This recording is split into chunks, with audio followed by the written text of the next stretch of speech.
बागेश्वर धाम के पीठाधीश्वर धीरेन्द्र शास्त्री, यह नाम सोशल मीडिया में इस समय खूब वायरल हो रहा है।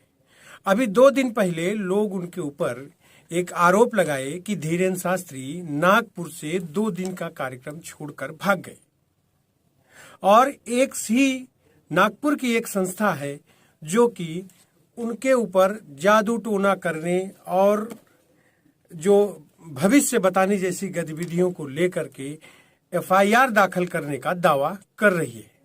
फिलहाल क्या है मामला, आज हम इस पूरे मामले पर विश्लेषण करेंगे और यह समझने का प्रयास करेंगे कि आखिर इस पूरे मामले में सच क्या है।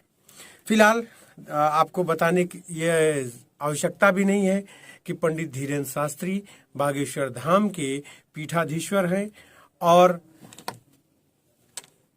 आपके गुरुजी यानी कि श्री राम भद्राचार्य जैसे बड़ी हस्ती भी उन्हें बराबर सम्मान भी देती हैं और स्थान भी देती हैं, केवल इसलिए कि वो समाज में कहीं न कहीं सनातन धर्म को बढ़ाने और प्रचार प्रसार करने का काम कर रहे हैं। हनुमान जी का बड़े भक्त हैं बागेश्वर धाम के पीठाधीश्वर पंडित धीरेन्द्र शास्त्री जी। ये बजरंग बली के अच्छे भक्त हैं और बजरंग बली को अपना ये गुरु मानते हैं और महाराज जी जिस आश्रम के ये पीठाधीश्वर हैं उनके आशीर्वाद से ये लोगों का भला करते हैं, ऐसा इनका मानना है। तो आज मैं कुछ बिंदुओं पे हम आपको चर्चा करेंगे, ये बताएंगे कि आज अगर ये धीरेन्द्र शास्त्री के बारे में ये आरोप क्यों लगाया जा रहा है, लोग ऐसा क्यों बोल रहे हैं, इस पूरे मामले का हम आपको विश्लेषण करेंगे। तो आपको मैं ये बताऊं कि दरअसल 2 दिन पहले ये हुआ कि ये कार्यक्रम छोड़कर बाबा जी भाग गए हैं और इनके ऊपर अब शिकंजा कसेगा। कम से कम ये सोशल मीडिया में आपने देखा ही होगा और जमकर खूब वायरल भी हुआ। तो दरअसल बागेश्वर धाम के पुजारी पंडित धीरेन्द्र कृष्ण शास्त्री एक बार फिर विवाद इस बार चमत्कारिक एवं दिव्य शक्तियों को महाराष्ट्र में सनातन हिंदुत्व की लहर को बहाने वाले महाराष्ट्र यहाँ की एक संस्था ने नागपुर में उनके आयोजित कार्यक्रम को चुनौती दी थी कि बाबा अपनी शक्तियों को सबके सामने साबित करें और ये जिसके बाद नागपुर मंडल बागेश्वर मंडल कार्यक्रम छोड़कर भाग आए थे। अंधविश्वास उन्मूलन समिति ने पुलिस हुए परिवार है, मामला दर्ज कराने के लिए भी बात कही है।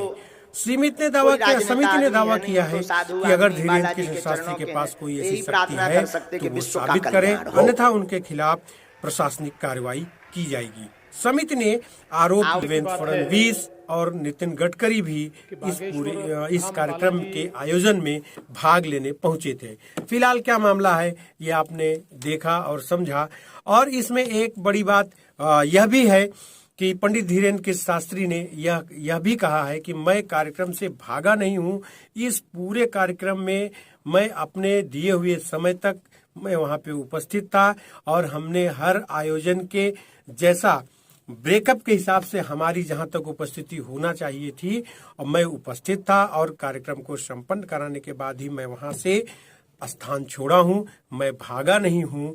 और हमारे यहाँ 2 दिन का अलग दूसरा कार्यक्रम कुछ उनके गुरुजी के जन्मदिन या कुछ ऐसा एक कार्यक्रम था, जिस वजह से उन्होंने अन्य कार्यक्रमों में भी 2-2 दिन का लेस समय कम किया था। ऐसा बागेश्वर धाम के महाराज जी अर्थात धीरेन्द्र कृष्ण शास्त्री की तरफ से ये बयान आया है और इस पूरे मामले में कुछ हो ना हो, लेकिन अगर इस तरीके की बातें अगर जो कही जा रही हैं तो कहीं ना कहीं ये सनातन धर्म को भी बदनाम करती हैं और अगर कुछ एक्टिविटी गलत तरीके से कोई कहता है तो जरूर उसका विरोध किया जाना चाहिए और जो भी है धर्म के अनुकूल होना चाहिए, प्रतिकूल नहीं होना चाहिए। फिलहाल इस पूरे मामले पर आप धीरेन्द्र कृष्ण शास्त्री जी के मामले में आप क्या कहना चाहते हैं, पूरे विषय पर नागपुर के इस पूरे कांड पर आपका कहना क्या है, हमें आप कमेंट करके कमेंट सेशन में जरूर बताइएगा। मुझे आपका आपके कमेंट का इंतजार कर रहेगा। बहुत बहुत धन्यवाद। आज के लिए बस इतना ही। नमस्कार।